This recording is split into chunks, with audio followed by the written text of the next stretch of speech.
I would touch a frog. Who is guiding this man from this vicious woman? Because she is vicious. You know, it's all about her. She'll do whatever she can to get what she wants. And Harry, you know, whatever. I mean, he's not going to be someone that she's going to tread lightly around with the things she's doing. He's going to go under the bus as well. Sussexes have coped it from comedian Colin just on Saturday Night Live. He's showing that one of the conditions of Trump's new trade deal with the UK is that Harry and Meghan have to go back. It's pretty cruel, Kinsey.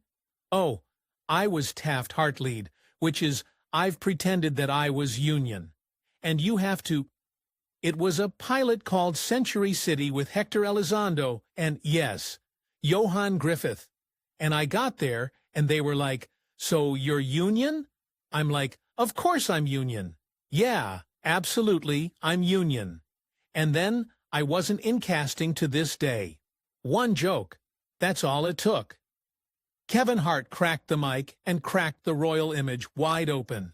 What followed was a meltdown that Hollywood won't forget anytime soon. She's mad. I mean, did they take their own photography with them? Harry is as erratic and unstable as a lot of us have been speculating. I think that Princess Wales would have deliberately won a Victoria Ben. It was meant to be one of those perfect Hollywood nights. Lights flashing, heels clicking, velvet ropes parting for people whose names trend faster than breaking news. The 2025 BET Awards had all the right ingredients: glimmering gowns that could blind a hater, diamond-studded egos, and a guest list stacked with legends and influencers pretending to be legends. Fraud? Perhaps we should have all listened. And there they were, Meghan Markle and Prince Harry, gliding down the carpet like two people who had Googled how to look unbothered while being globally controversial. Meghan wore that practice smile that says, "I've been through worse, and yes, I still look good," while Harry gave off that slightly lost look of a man who still isn't sure whether he's a prince or a podcast co-host. And say what you want about the Trump dynasty, but they are incredibly close and loyal to one another. Now, more troubles for Paul. Meghan, she has been threatened with a $10 million lawsuit after a woman suffered catastrophic burns allegedly. They posed, waved, and soaked up the attention like it was reparations. Every camera lens followed their every move, and every publicist was probably praying their client wouldn't end up seated too close to them. Everything felt oddly calm, suspiciously perfect. That's always the warning sign, right before things go full disaster movie. And I got there and they were like, "So you're a Union?" I'm like, "Of course I'm Union." "Yeah, absolutely, I'm Union." And then I wasn't. And casting, to this day, those casting directors will never hire me. They never, I can't even remember what their names were. They told you, you told them you were. Then came Kevin Hart, microphone in hand, energy set to chaos. That man walked on stage like someone who had a legal waiver to offend everyone equally and possibly ruin a marriage or two in the process. The jokes started light, the usual award show jabs, celebrity giggles, a few polite claps, but then without warning, he pivoted. Do-it-yourself bath salt recipe. This is a recipe that Kinsey featured on her Netflix show.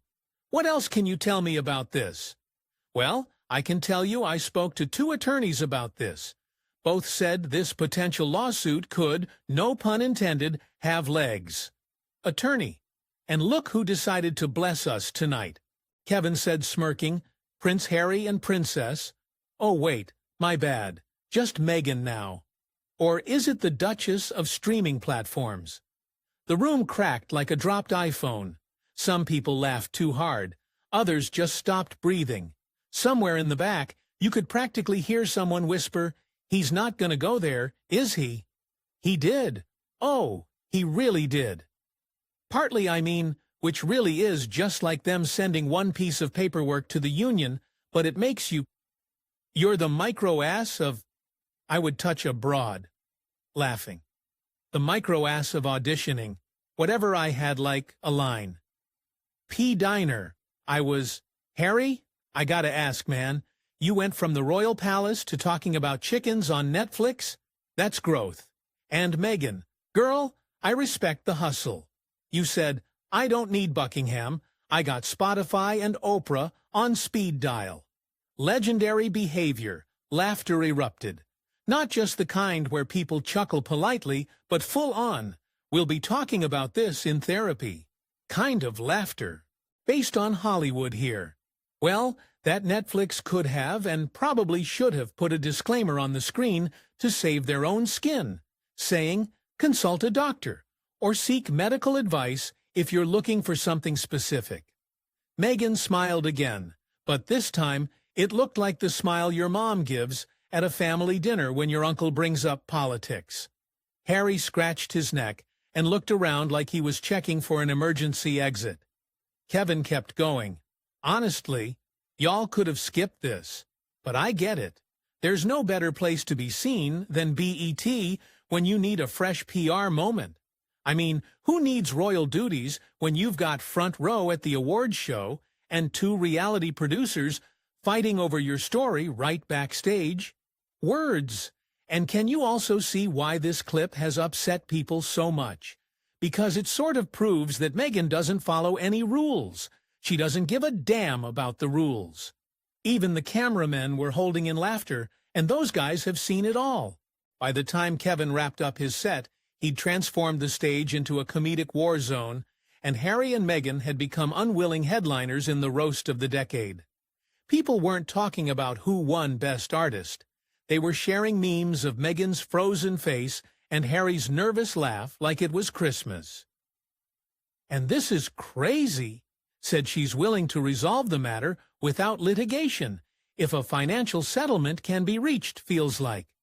The internet didn't just explode, it combusted. 1 minute they were respected special guests, and the next they were the punchline on every timeline. The chaos had officially begun, and that calm, poised royal entrance, ancient history. The unraveling began slowly, almost imperceptibly. As Kevin Hart tore into their podcast failure, roasted their obsession with royalty while claiming independence, and mocked their media victim marathon, the audience roared with laughter. But Harry didn't. Cameras, always alert in rooms like this, caught the first crack, a clenched jaw, a stiff posture. His royal mask, once polished through decades of monarchy etiquette, was slipping and fast. But if her demands are not met, she intends to launch a lawsuit seeking settlement damages of a minimum of $75,000 to cover medical. Then came the whisper, quiet, sharp, and reportedly laced with fury. He leaned toward Meghan, her smile frozen in place, and said something that, according to a lip-reading video now circulating on TikTok, sounded like, "We're done here." Within moments, the Duke of Sussex stood up mid-broadcast, stunning viewers and guests alike. It was a moment made for memes, but rooted in something far deeper, wounded pride, public humiliation, and the slow collapse of a carefully built American fairy tale. There's nothing to get ahead, and there's quite an evil manner in her behavior. Now again, I'm not suggesting the fact that she was fraudulent in terms of getting the SEGI card is particularly significant, but when you think about all the backstage, it didn't get better. It got worse, much worse. Witnesses say Harry paced like a man on trial, red-faced, jaw tight, fists clenched. A crew member, hoping to offer basic hospitality, handed him a water bottle, only for Harry to toss it to the ground, like a prop in a Shakespearean meltdown. Another young staffer, tasked with asking if he needed a quiet room to regroup, got a full dose of royal wrath, shouting, accusations of betrayal, a line about disrespect that now lives in memes and mashups across social media. It wasn't tantrum territory, it was implosion. This is going to be fascinating, 'cause if there is some sort of a settlement, I expect to see a lot of other people coming forward with their own stories, You don't want to incentive the fluorescent lights, the backstage chaos, the startled glares from other presenters. It all painted a hauntingly mundane image. This wasn't a royal palace meltdown. It was a Hollywood comeuppance. No crown, no control, just cameras and consequences. Kevin Hart didn't do anything revolutionary that night. He roasted celebrities like he's done for years, but what made this different was who the target was and how accurate the punches landed. His jab about Spotify ghosting Meghan's podcast wasn't just funny, it echoed what critics, fans, and even insiders had said for months. The Sussexes had positioned themselves as truth-telling rebels, yet consistently flopped when held to real-world standards. Their docuseries, panned by critics, their podcast, cancelled, their brand deals, crumbling. Hart didn't expose anything new. He simply said out loud what people had already begun whispering behind closed doors, and that's what truly stung. Being fraudulent about the reality of the births, of her 2 children, for example. This is a woman, I think we can say, whose the most dangerous thing in celebrity culture isn't being criticized, it's being laughed at. Mockery kills mystique. And when Kevin Hart had a room full of A-listers belly laughing at Meghan and Harry, the illusion shattered. Not just for them, but for everyone watching. Within minutes of the roast, the internet had a new obsession: Prince Harry's breakdown. The phrase Harry unhinged trended on X within 30 minutes. Instagram reels of him throwing the water bottle played side by side with clips from The Crown. TikTokers dissected his body language like they were royal psychologists. YouTube reaction videos called it the most British exit in BET history. Her to not be upfront about the truth, I think it's very revealing in her mindset that even on a stage of these people watching and listening to her, she could say that she was a fraud. Imagine what she can do to what could have been brushed off as a rough night instead became a cultural checkpoint, not because Harry walked out, but because of the way he did it, because of what it confirmed, that the man who once walked behind his mother's coffin with the weight of a nation on his shoulders now couldn't stomach a 5-minute roast. The Sussexes have built their brand on resilience, emotional honesty, and speaking truth to power. But at this moment, there was no speech, no calm composure, no Oprah couch, just a man unraveling because someone made fun of him. And when that's your reaction in an industry that thrives on ridicule, you stop being a symbol and start being a meme. And what about Meghan? While Harry stormed out, Meghan stayed seated. That alone became a headline. Her body frozen, lips forced into a tight, strained smile. It looked more like a hostage situation than a publicity event.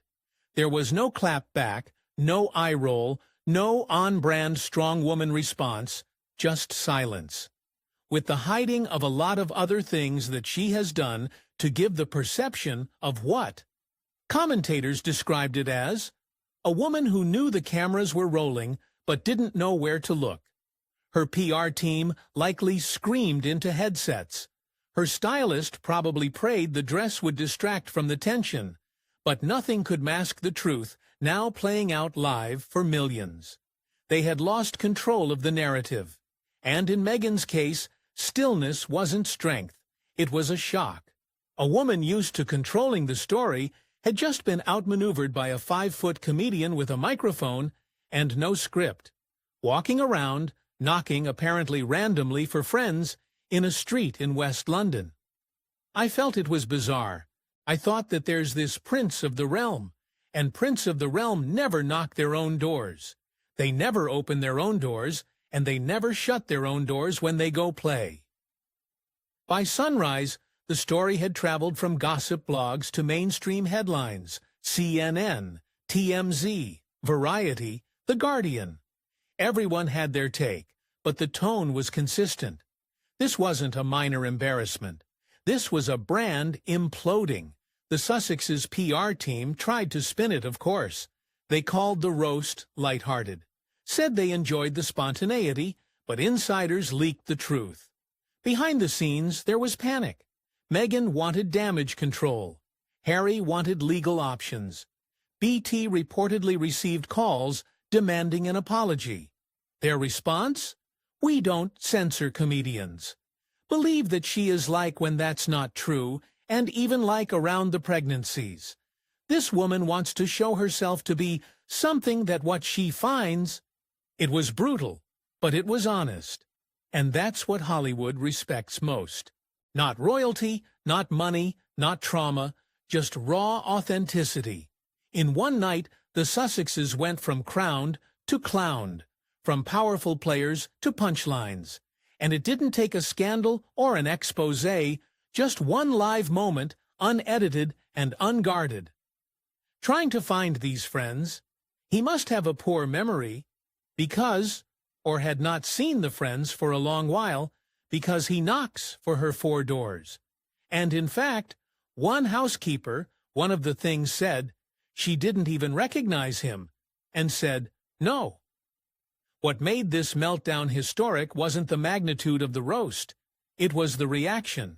A prince storming out, a duchess stunned into silence, and a comedian walking off like a boss.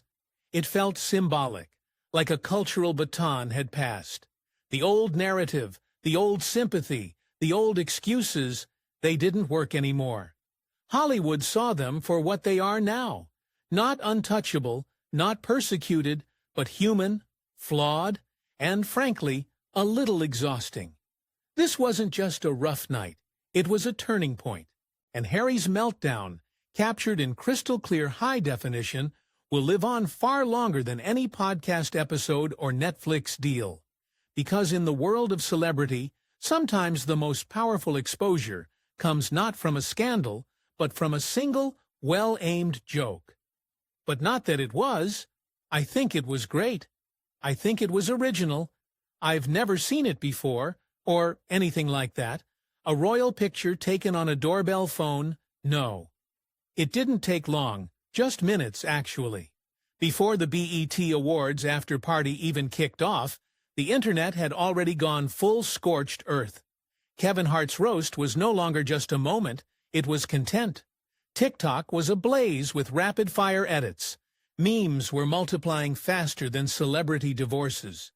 Reaction videos with titles like Prince of Wines, Sussex Roast Deluxe, and Spotify's Revenge, the sequel, flooded YouTube before Meghan could even hit the valet. This is my truth. This is what I want to say. This is how it's going to be. And whatever she has to do behind the scenes to connive into, finable her way around it to make it like her truth, that's what she's going to do. She's shown us this, And that's... One viral comment nailed the mood perfectly. They wanted out of the palace.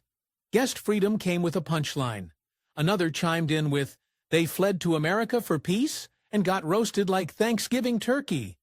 Ouch, but it didn't stop there. Ring photograph that's come out.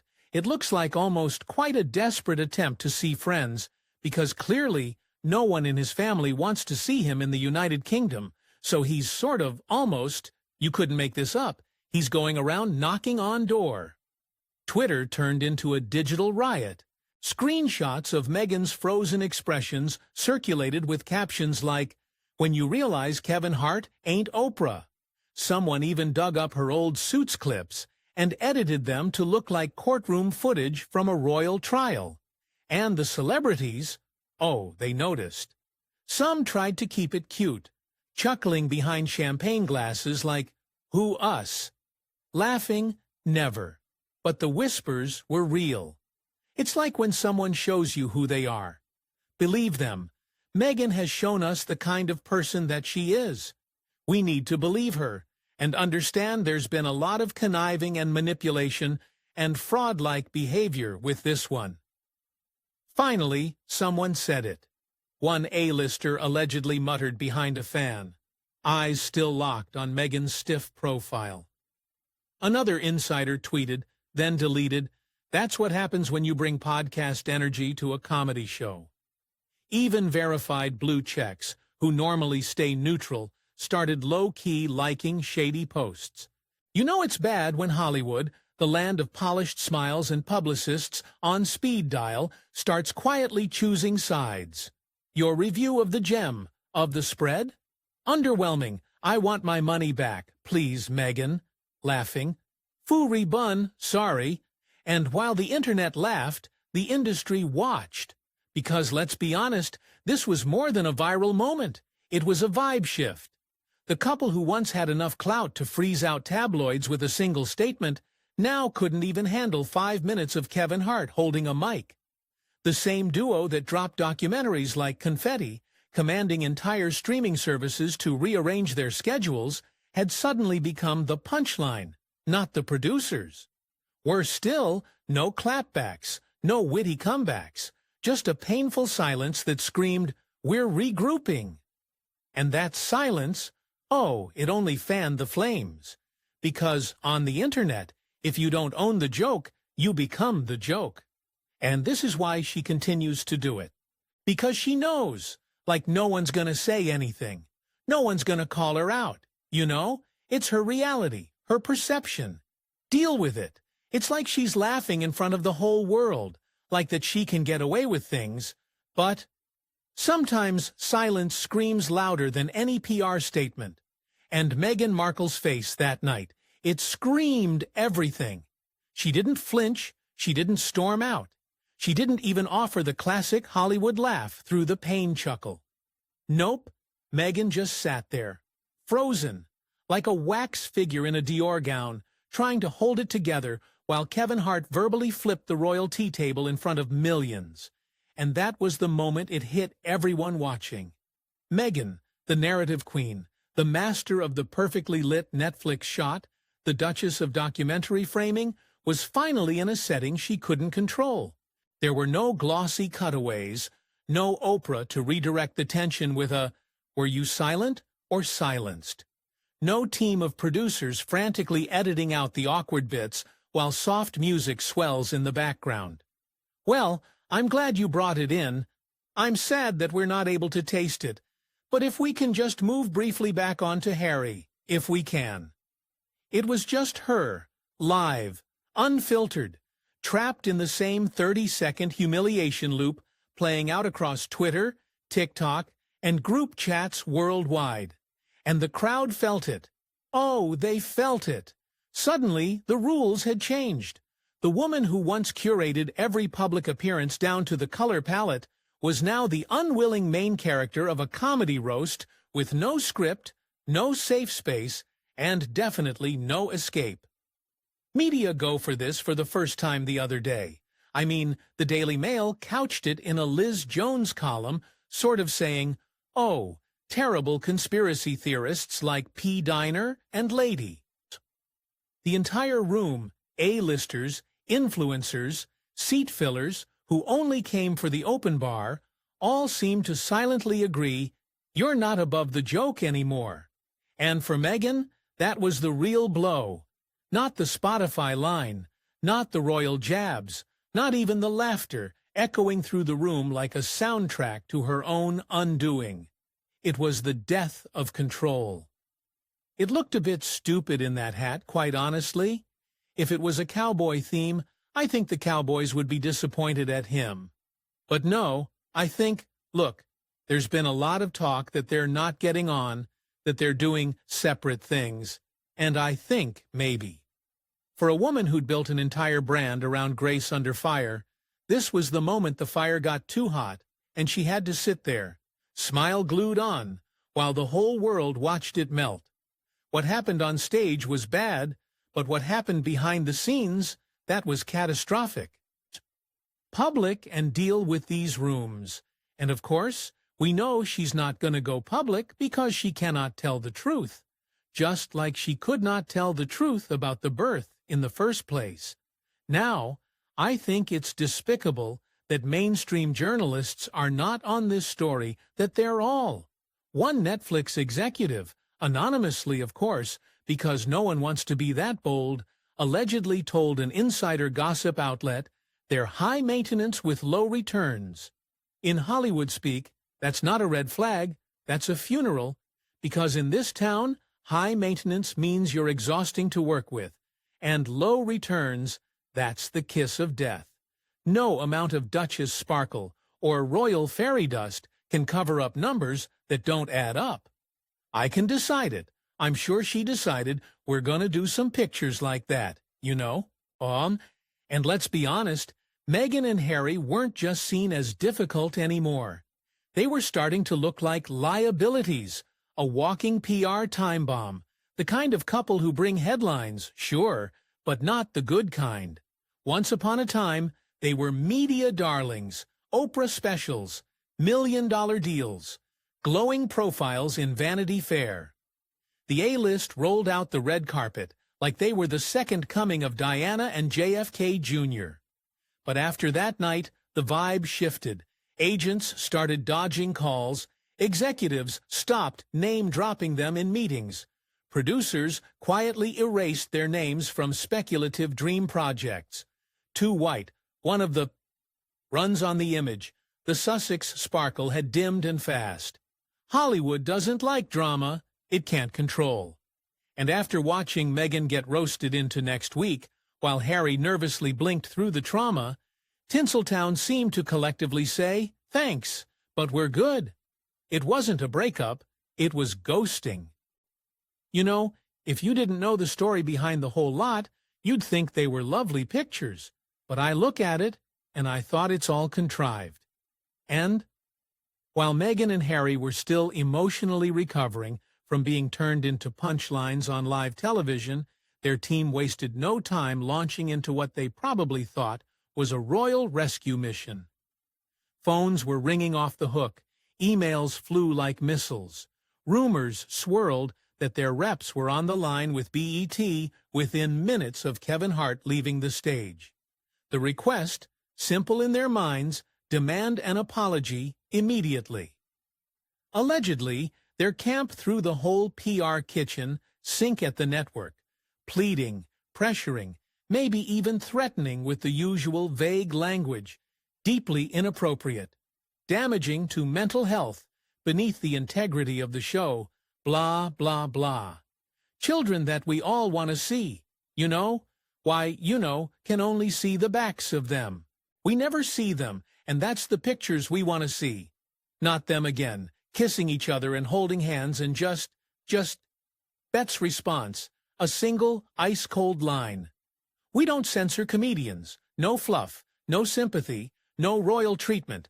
Just 6 words that hit like a folding chair at a family reunion.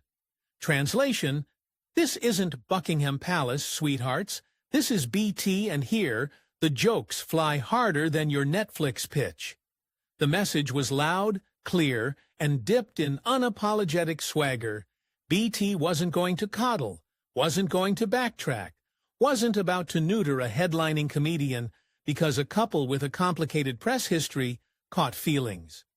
And while the Sussex team likely spent the next 24 hours drafting statements and calling in favors, BT went on with business as usual, probably somewhere in a studio greenlighting their next viral comedy segment. I disappointed in Harry, I really am, you know.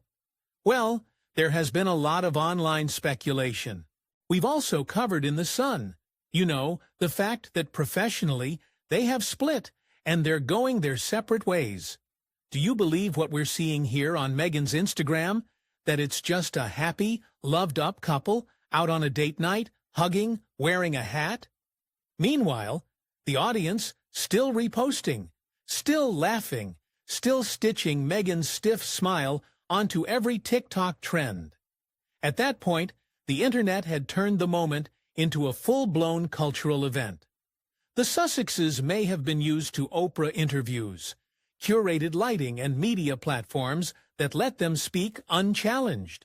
But this time, there were no cozy armchairs or sympathetic nods, just Kevin Hart with a mic and BT saying, "Good luck." If you think the jokes were the most painful part of that night, you'd be wrong, because what struck was Harry's reaction to it all. It wasn't just the punchlines landing like grenades, it was how he handled them. Here was a man who spent years carefully curating a persona of calm, stoic advocacy and almost monk-like composure.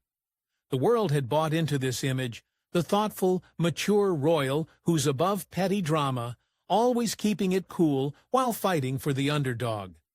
I think it had tributes to their 2 children drawn inside the hat. Yeah, like every piece of creepy clothing. Yeah, creepy clothing. I know Meghan's got the weird sort of turtleneck that she wears with the Archie and Lillibut on it. It's just strange. But that night, he blew it all up in one single explosive moment. Instead of holding it together, Harry came undone. In the blink of an eye, he transformed from prince to, well, a sulking teenager.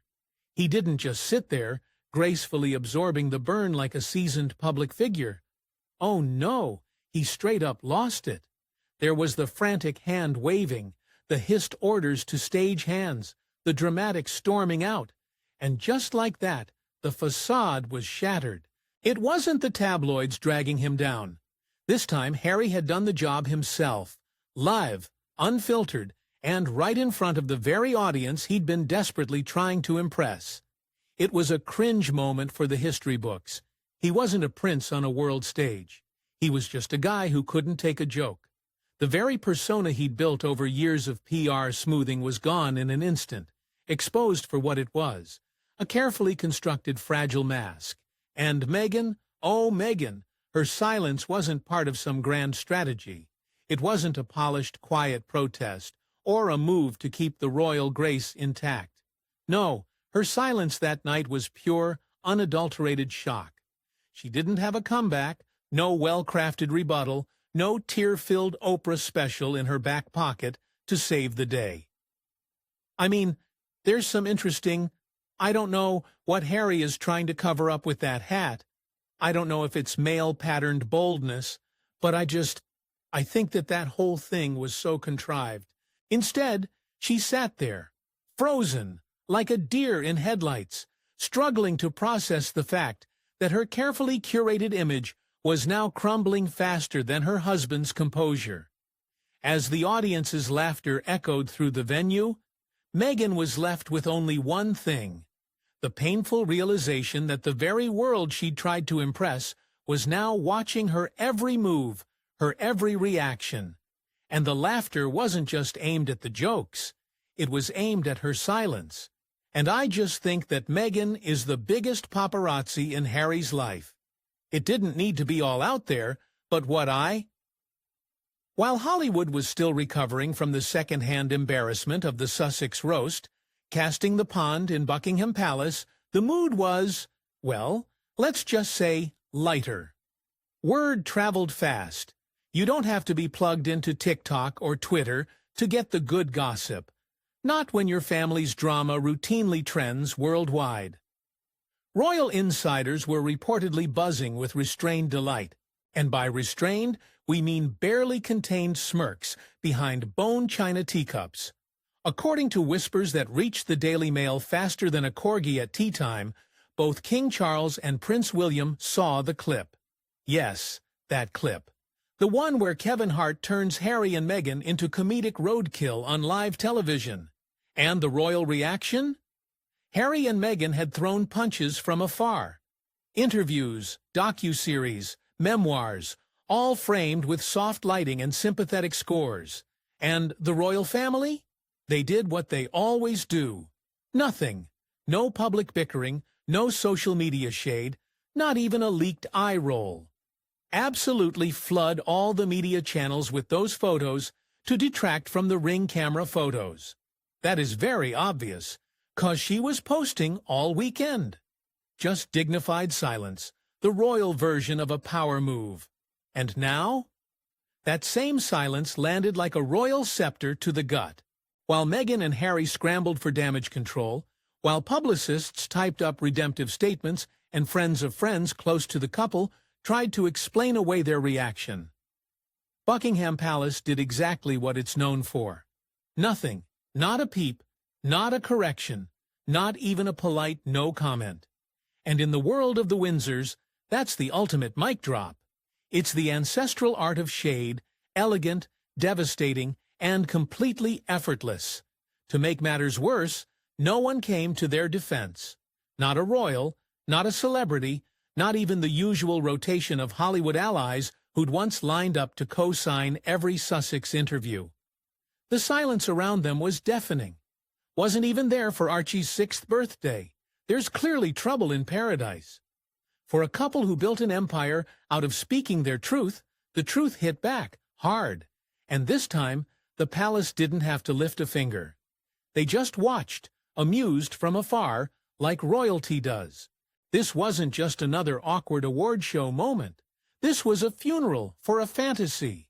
The BET stage didn't just roast Meghan and Harry. It cremated the illusion that had protected them for years, the myth of invincibility.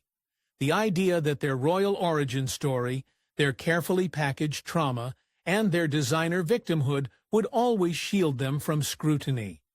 That no matter how loud the critics got, they could drown them out with a docu-series deal, a moody Spotify voiceover, or a Vogue feature about healing. And she thinks that we are stupid enough to fall for that crap. I mean, I'm not going to fall for a photo of her smiling with Harry and a video reel of them kissing.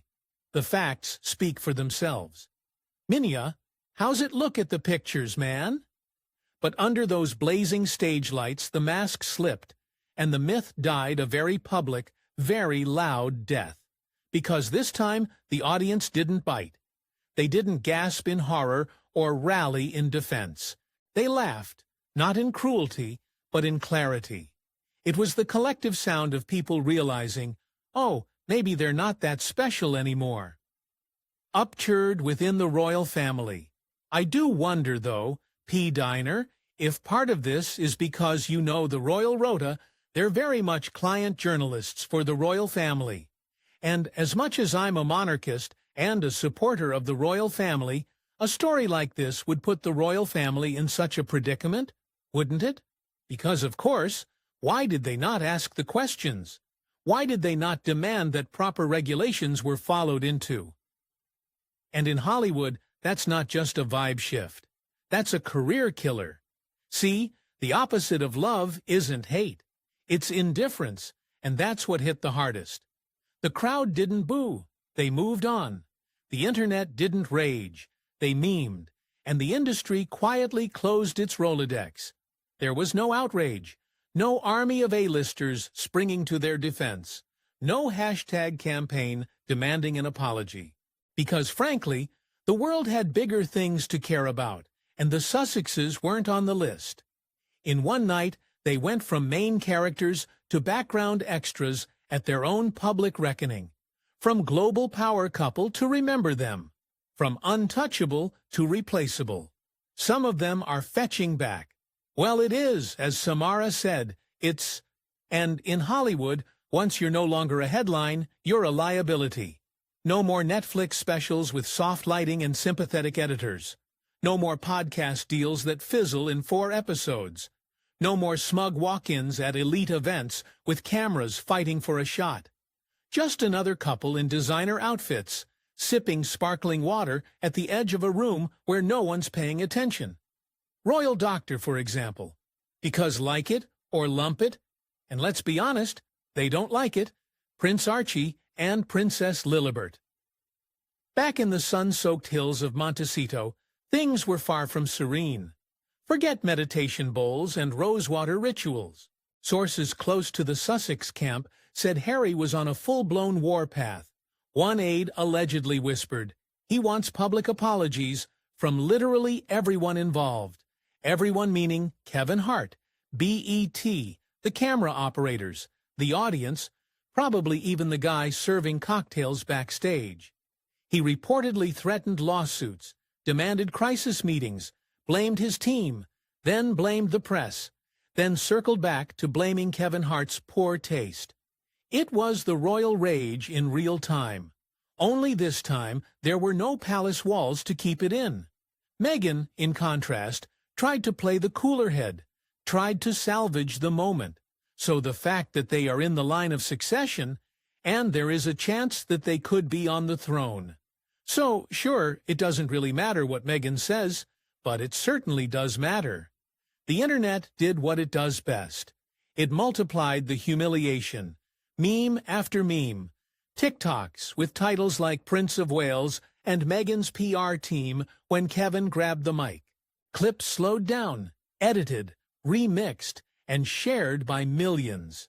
And as for Meghan's once glittering persona, the humanitarian, the feminist icon, the voice of the voiceless, suddenly it looked paper-thin, transparent under the spotlight. No Oprah interview this time, no brave Vogue cover to reframe the narrative. And so I just wonder if actually you think that the royal family are in some ways also part of this cover. I'm not saying for nefarious reasons, by the way, but I'm saying because they're almost like, oh my God, we just don't want to have to deal with. In Buckingham Palace, silence is survival. In Hollywood, it'll bury you, because out here in Tinseltown, relevance runs on rhythm. Laugh with the crowd or get drowned by it. And the moment you show the world that you can't laugh at yourself, even just a little, you lose your superpower, relatability, and that's what Meghan and Harry miscalculated. They thought prestige would protect them, that their royal past still gave them armor, that their brand of curated vulnerability, paired with a designer wardrobe and a good camera angle, could hold up forever. But Hollywood isn't sentimental. It doesn't matter how many titles you've dropped, how many documentaries you've shot, or how many times you mentioned mental health on a podcast. It only asks one question: can you take the heat and stay in the room? The Sussexes blinked, and the town took notice. This wasn't just another awkward night out. It was a turning point, a cultural shift. Yeah, it's almost like putting your head in the sand and just wanting it away, you know? Yeah, I think the monarch. And here's the kicker, being roasted by Kevin Hart. That wasn't the scandal. That was the privilege, the moment they got treated like everyone else. No special gloves, just the truth. Mic'd up and served with a side of laughter.